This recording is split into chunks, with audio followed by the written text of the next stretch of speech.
Bonjour à tous, alors aujourd'hui on va parler de la liaison, plutôt comment on analyse une trame dans une liaison quand on fait une communication, par exemple entre un microcontrôleur et un capteur en UART, par exemple, tout simplement.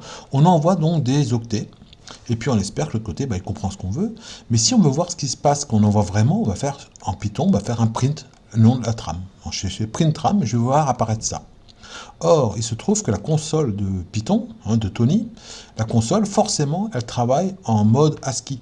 Donc, par défaut, quand vous voyez un 55, quand vous voulez envoyer un 55, il va afficher un U. Pourquoi? Parce que dans la table ASCII, on le sait que 55, le U correspond à 55. Voilà. Donc, automatiquement, il met un U. Alors ça, voilà, donc on va recevoir ça. Et ça, donc, il faut l'analyser. Comme on le voit, c'est pas facile de voir le lien entre ces deux-là. Et c'est ça notre propos du jour. Alors forcément, il y a un slash x, un hexa. Si vous avez un slash x avec un nombre qui n'est pas un nombre, en hexadécimal, ça ne marche pas. Un slash x avec un slash ou un slash g1, par exemple, n'importe quoi, ben, c'est forcément une erreur de syntaxe. Ça ne peut pas arriver, ça, par contre. Ok. Mais il y a quand même des cas un peu bizarres. Regardez là, le slash x 00, ben, on voit le 00, mais le 1 et 7, c'est quoi? Ben, le 1 et 7, c'est comme ici, le U, qui est en ASCII, ici, ça devient un nombre ASCII. Le 1, c'est un nombre ASCII, le 7, c'est un nombre ASCII. C'est pas 17, attention, hein.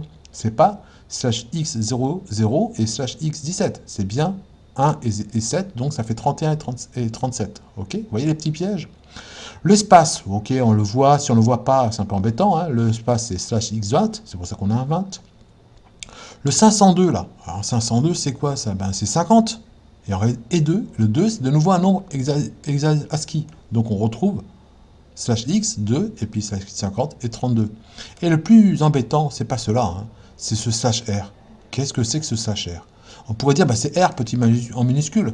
Pas du tout. Le slash r, c'est différent de r tout seul. R vaut 0,72, hein, d'accord? Le slash r, c'est 0D. Comment on peut le deviner ça? Bah, c'est des caractères particuliers. C'est ces caractères de contrôle ici qui ne sont pas tous écrits en format le F. Certains formats passent très bien, mais pas tous.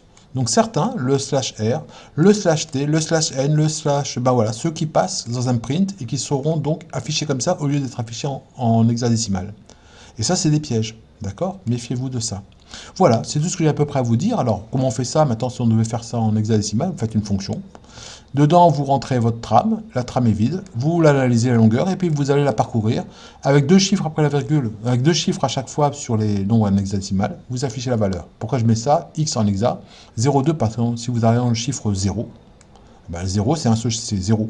Et là, on va mettre 2 zéros pour que ça soit en hexadécimal sur un octet. Et donc, ça va vous afficher le résultat. Il n'y a rien de plus simple. Ça marche plutôt simplement, mais ce qui est important ici, c'était la lecture, et la lecture parfois peut nous embêter, notamment quand on tombe sur des caractères un peu particuliers, les caractères de contrôle, qui sont vraiment très tordus. Hein. Alors, la première fois, moi j'ai lu ça, je me suis dit, oh, pas de problème, c'est un petit R. Sauf que non, c'est forcément pas petit R, ça c'est 72, et ça correspondait pas. Moi je trouvais ça, je trouvais 0D. Bah oui, 0D, c'est parce que c'est carré rectangle. Voilà, d'accord? Donc méfiez-vous de ces petits nombres, et puis voilà, c'est un petit test à faire.